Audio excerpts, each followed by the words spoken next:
The user interface for managing inventory in back office is Inventory Manager. Now bringing this up, you'll see that it's somewhat similar to the back office in that we have pull-down menus across the top, and we also have yellow taskbar, in which case you can go about customizing this as well to determine which particular functions you want applied to this.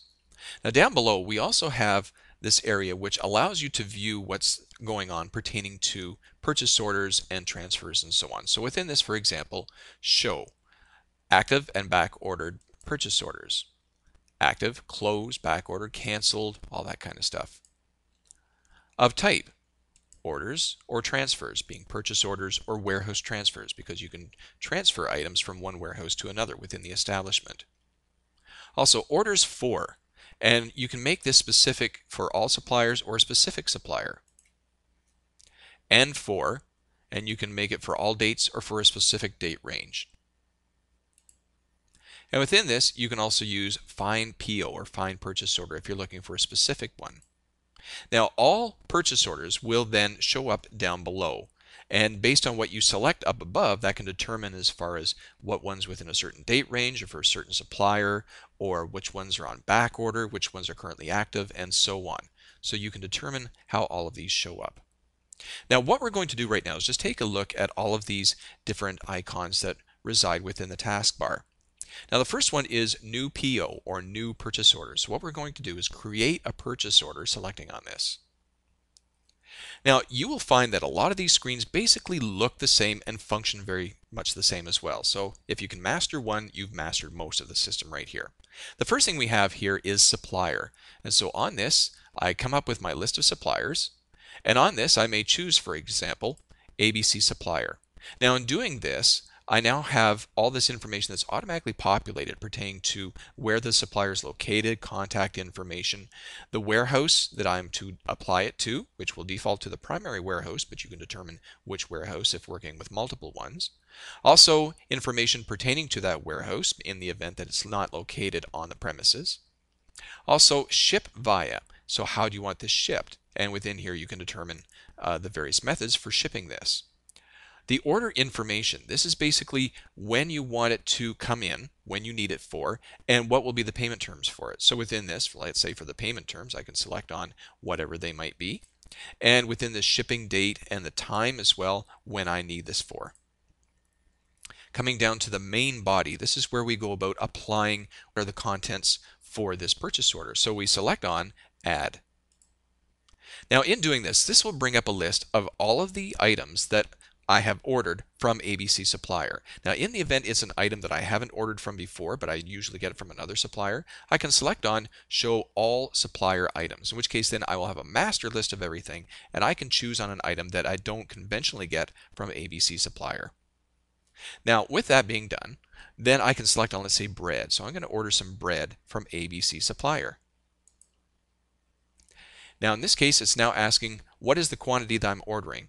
And you'll see here how many loaves. Okay, so I can say, for example, 12. And by default here, it defaults to loaf. But I may want it in a different form of packaging. So I can select on loaf. And in so doing, I now get this 3-dot button. And in that, I can change it from loaf to maybe a pallet or individual slices. Cost each. Now this is basically what is my cost for, let's say, a loaf of bread. So in this I'll put in, for example, $1. So $1 times an order of 12 equals $12. If there's any particular taxes that need to be applied, then I can select on them as well. And also, what is the status of this being active? And this will change based on whatever I'm doing with this purchase order. This item might be on back order, for example. Coming down below, you'll see now the various taxes are being applied to it. I can also apply shipping costs, shipping taxes as well. I can put in a comment pertaining to this. At this point then, I can now print this purchase order and I can fax it off to the supplier. And then of course I can save this purchase order. Now in doing that, you'll notice now that this new purchase order has been applied to my list, and so I now have this purchase order added to this. Now if I needed to retrieve the purchase order, make changes to it, all I have to do is just double click on it. And within this, I can revise the purchase order. And in here, I can make any changes I want and save it again. Now, if let's say the order has come in and I want to receive it and put it into my inventory, again, I just retrieve it. And in this case, I'm going to say receive. Now, in receiving the purchase order, what you'll notice, aside from the purchase order coming up, of course, is that now instead of saving the purchase order, I have receive purchase order. Now, in this, by selecting on it, now it says, do you want to process into inventory? So if I say yes to this, now what's happened is that the purchase order has been removed from the system. It's been accepted into my inventory, and all of those items that were contained within it are now moved into my actual warehouse and added to my stock. Now the next thing I have here is receive purchase order. So you'll see, for example, I've got Gregory's Groceries, and so within here I can select on this and receive, or I can just select on it and select on receive PO. And again, the same screen comes up, and from here I can receive the purchase order. The next one is cancel PO. So let's say, for example, this purchase order, there was some kind of problem with it and I want to cancel it. So basically I can select on it, cancel the purchase order, and if I said yes, then that purchase order is now canceled and removed from my system. Input new stock. Now you use this when you're populating your initial inventory. So for example, I've got my warehouse, it's all full of stuff, but now I need to actually put these quantities into my actual database. So to do this now, I select on, for example, my supplier. Let's say, for example, Gregory's Groceries. So I have this information, and in here you'll notice this looks exactly like a purchase order as well.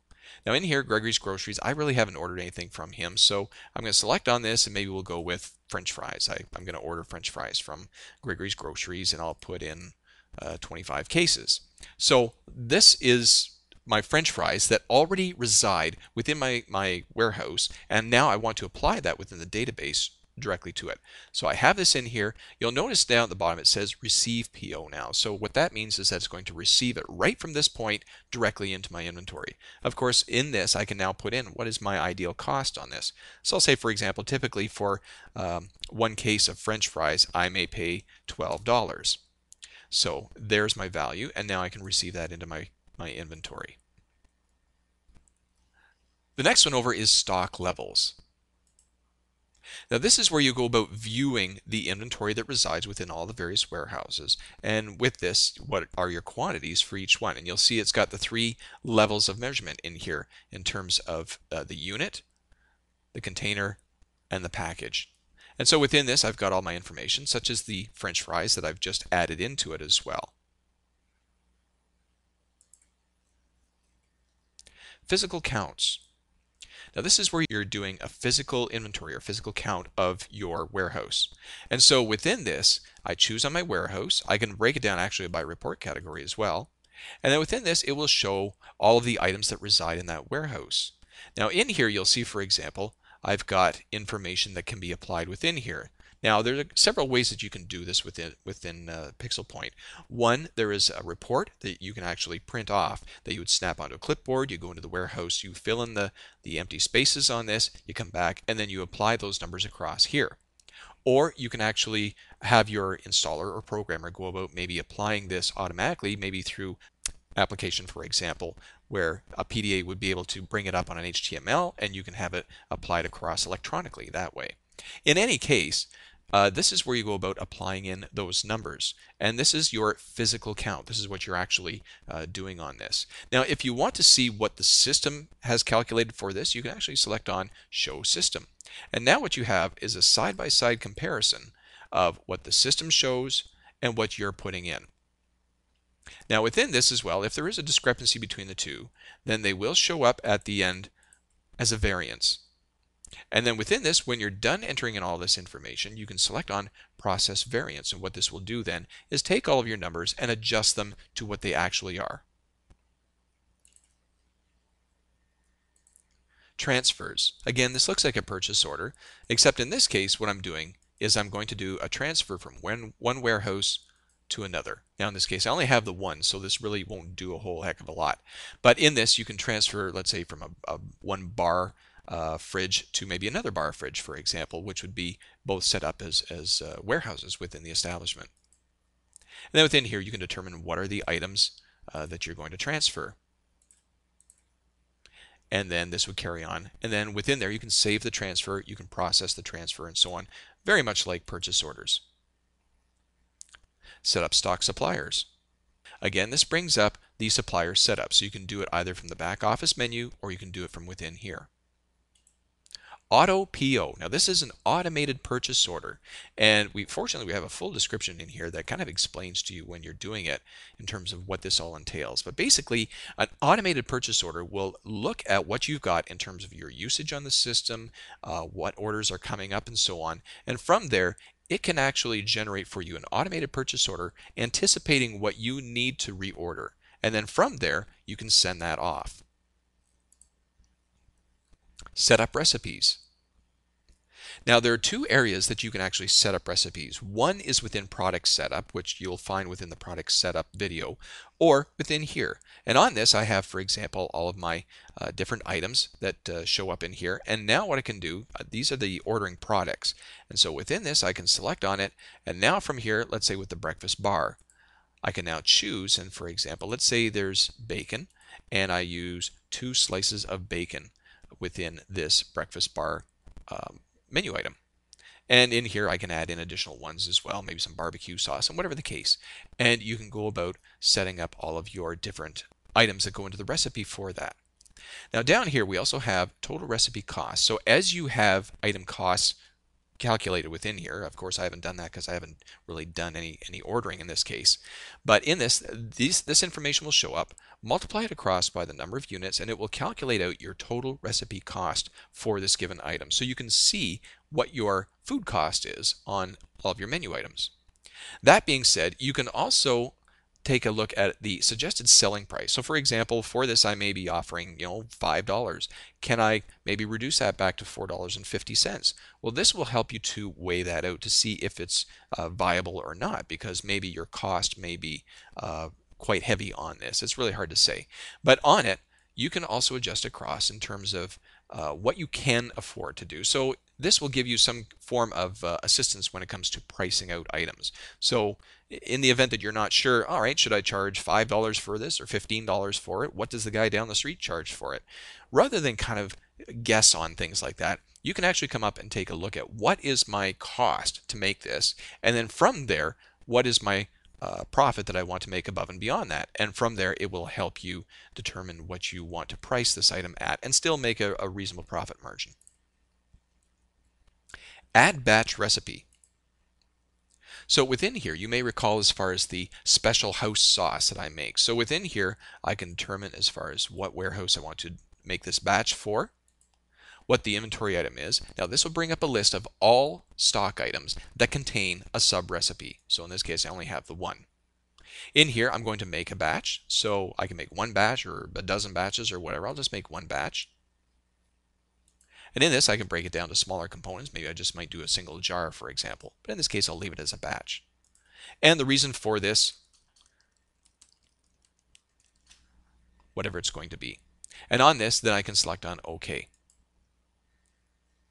Now in doing this, what the system is now doing is depleting my inventory by those raw ingredients that go into this special sauce, and then it is adding that special sauce into my inventory. So it's actually kind of a transition of raw ingredients into finished ingredients. And now I have special sauce within my inventory that I can now apply to my other inventory, such as maybe I can slop it on some ribs or whatever the case.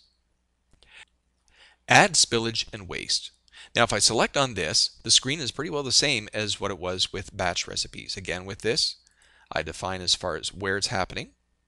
I can choose as far as what the inventory item is that I'm wasting on or what spillage. Enter the quantity, let's say within loaf, for example. I'm just going to say, for example, it was not so much a loaf, but maybe a slice of bread. And I can put in a reason for it as well. And with that done, I've now performed a manual depletion of my inventory and allocated it to waste. Coming across the top, let's just take a look at what we've got here. Within Manager, first of all, we have options. And so in here, you can determine as far as how you want this all handled in terms of do you want to allow for an automated purchase order, allow for back orders, and so on like that. Pause inventory depletion. In some cases, when you're doing a physical count, you may want to actually pause the depletion of your inventory so that you can do your physical count. Now, what will happen then is that the inventory depletion will actually spool itself and wait until you reactivate it again, and then it will catch up with everything. Within your purchase orders, you have all of the different selections here that we've taken a look at earlier. Within stock, we've got the stock levels, physical counts, transfers, and the adding of batch recipes and waste and so on like that. We also have set up stock items, so I can actually retrieve that right from the back office here as well, directly within Inventory Manager, and then set up the recipes and your suppliers as well. So that gives you a good idea in terms of all of the different things that you can do within Inventory Manager.